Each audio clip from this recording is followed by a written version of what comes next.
क्या आप जानते हैं कि उर्दू कोई मौलिक भाषा नहीं है? जिन शब्दों को आप उर्दू के शब्द समझते हैं, वास्तव में वो शब्द उर्दू के हैं ही नहीं।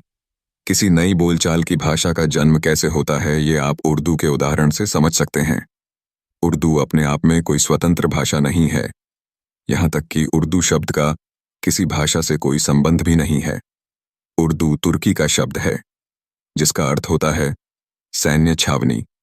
इस्लामिक, तुर्क, मंगोल, मुगल आदि आक्रमणकारियों का जैसे जैसे भारत देश पर आक्रमण और फिर शासन होते गया, वैसे वैसे शासन करने वाले शासकों की सेना में गुलाम हुए भारत देश के सैनिक भी शामिल होते गए।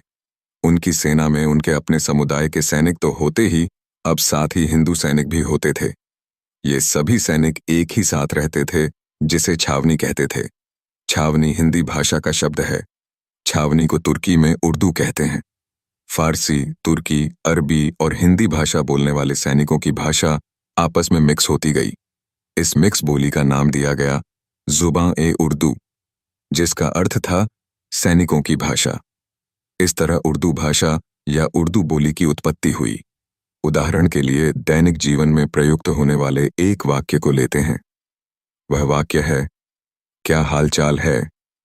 इस वाक्य में क्या, चाल और है हिंदी के शब्द हैं और हाल अरबी फारसी का शब्द है। इस तरह क्या हालचाल है उर्दू भाषा बन गई।